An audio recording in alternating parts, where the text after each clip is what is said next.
हमारे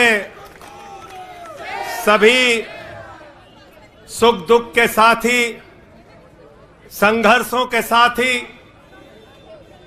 और हमारा एक एक कार्यकर्ता जो भारतीय जनता पार्टी की तानाशाही का जमकर मुकाबला कर रहा है, उसको सबको हृदय की गहराइयों से बधाई देना चाहता हूं और नमन करना चाहता हूं। और इस आम आदमी पार्टी के कार्यालय से देश के तानाशाह को अगर मेरी आवाज सुनाई दे रही है तो मैं बताना चाहता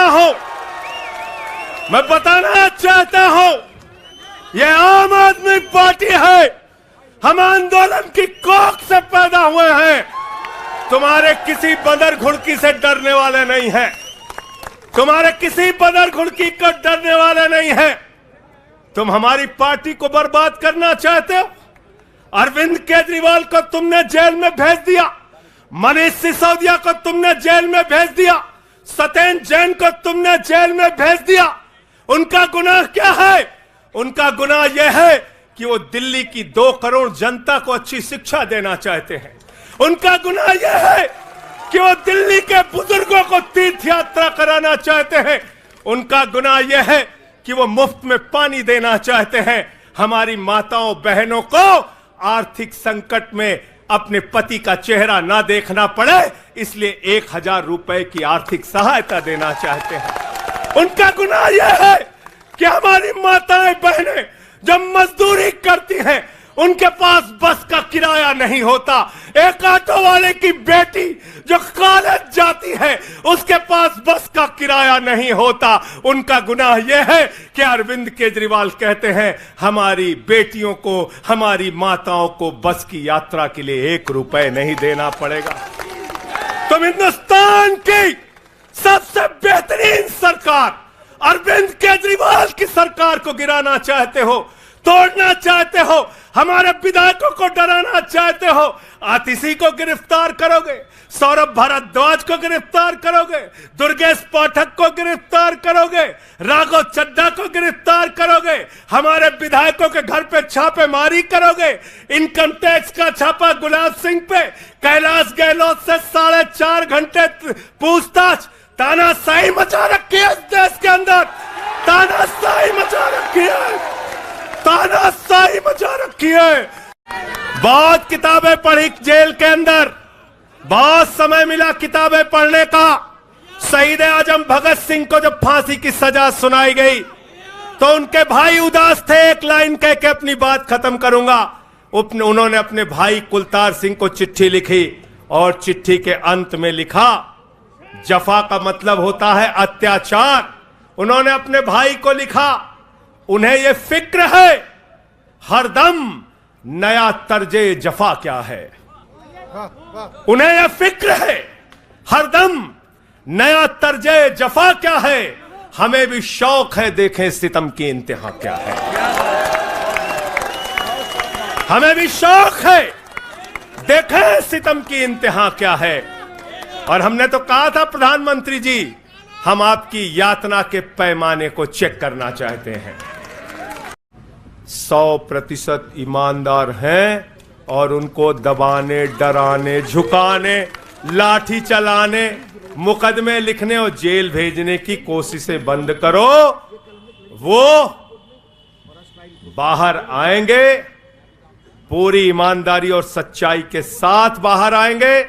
मैं इस पूरी लड़ाई में एक वो शख्स जिसने अपने बेबाक तर्कों से अदालत के सामने पूरे सच को लाने का काम किया, अभिषेक मनु सिंघवी जी का हृदय की गहराइयों से धन्यवाद देना चाहता हूं। हृदय की गहराइयों से धन्यवाद देना चाहता हूं। कल से जब भी कोई पत्रकार आपसे पूछे या कोई भी आपको भाजपाई सवाल करे तो उनसे कहना, भाई पीएम भी कानून में बराबर है। 2 मुकदमा हम लिखवा रहे हैं किसी राज्य में, चाहे वो हैदराबाद में, चाहे वो मोहाली में, चाहे रोपड़ में, चाहे बंगाल में, चाहे तमिलनाडु में, जाके मोदी जी पूछताछ में शामिल हो। एक बात याद रखना, इस शरीर के एक एक अंग में निष्ठा है, ईमानदारी है, सच्चाई है और पार्टी के लिए जीने और मरने का जज्बा है। इसलिए किसी के भी मन में किसी के प्रकार की शंका और आशंका हो तो इसी वक्त उसको निकाल के कूड़ेदान में डाल देना। हम लोग झाड़ू वाले हैं और भाजपाई जब भ्रष्टाचार के खिलाफ बोलते हैं तो ऐसा लगता है ओसामा बिन लादेन अहिंसा पे उपदेश दे रहा है। सूप बोले तो बोले, चलनियों बोले जगह 72 छेद। भाजपाई भ्रष्टाचार के खिलाफ बोलेंगे, भाजपाई केजरीवाल के खिलाफ बोलेंगे, भाजपाई बोलेंगे जिस आदमी ने आईआरएस की नौकरी को लात मार के भारत की जनता की सेवा करने का संकल्प लिया, जिस आदमी ने 13 दिन तक भ्रष्टाचार के खिलाफ आंदोलन चलाया, 15 दिन तक का अनशन रखा, जिस आदमी ने पूरे देश को जगाने का काम किया, आम आदमी को ताकत देने का काम किया, आप उसके ईमानदारी के ऊपर सवाल उठाते हैं, कहते हैं भ्रष्टाचार के खिलाफ बोलोगे भाजपाइयों? तुम बोलोगे? बहुत बढ़िया। मोदी जी क्या कहते हैं? मोदी जी कहते हैं भ्रष्टाचारियों को छोड़ूंगा नहीं, भ्रष्टाचारियों को छोड़ूंगा नहीं, भ्रष्टाचारियों को छोड़ूंगा नहीं, पूरब से लेकर पश्चिम तक, उत्तर से लेकर दक्षिण तक जितने भ्रष्टाचारी हैं सबको भाजपा में शामिल करूंगा। गलत तो नहीं कह रहा भाई? गलत तो नहीं कह रहा? रात में 10 बजे किस जज्बे के साथ हमारा कार्यकर्ता ललकार रहा, देखो मोदी जी, देखो आके, देखो ये आम आदमी पार्टी के कार्यकर्ता है, देखो ललकार रहा है। ये तुम्हारे बंदर घुड़की से डरेगा? ये तुम्हारी बंदर घुड़की से डरने वाला है? भाजपाइयों की बंदर घुड़की से एक कार्यकर्ता हमारा डरने वाला है?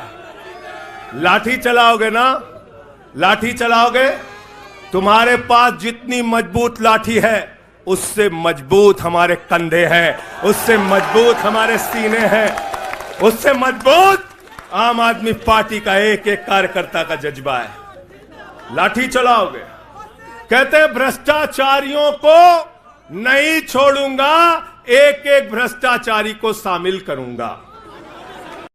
इस आम आदमी पार्टी को अपना परिवार मानते हैं हम लोग, ये हमारे लिए परिवार है, परिवार। और इसलिए जेल से छूटा तो अपने परिवार से मिलने बाद में गया, पहले अरविंद केजरीवाल जी के भाभी के पास गया मिलने के लिए, मनीष भाई के भी घर जाऊंगा और सत्येंद्र भाई के भी घर जाऊंगा। ये हमारा परिवार है और अगर हमारे परिवार पर कोई संकट आएगा तो एक एक कार्यकर्ता सीना तान के अपने नेता के साथ खड़ा रहेगा। मैंने आज भाभी के आंखों में पहली बार आंसू देखा है और मैं आपसे कहना चाहता हूं, इन आंसुओं का बदला ईश्वर लेगा। इन आंसुओं का बदला दिल्ली की 2 करोड़ जनता लेगी और मैं इस देश की जनता से और दिल्ली की जनता से हाथ जोड़ के अपील करना चाहता हूं, इन तानाशाहों से सावधान हो जाओ, ये किसी के लिए अच्छे नहीं हैं। ये आंख में आंसू दे सकते हैं, केजरीवाल आपके चेहरे पे मुस्कान और खुशी दे सकते हैं। केजरीवाल आपके बच्चों के भविष्य के लिए काम कर सकते हैं। केजरीवाल आपको मुफ्त शिक्षा, मुफ्त इलाज, बस की फ्री यात्रा, आपके सुख दुख में आपके साथ भाई की तरह, बेटे के साथ तरह खड़े हो सकते हैं। ये आपकी आंख में सिर्फ आंसू दे सकते हैं, याद रखिए।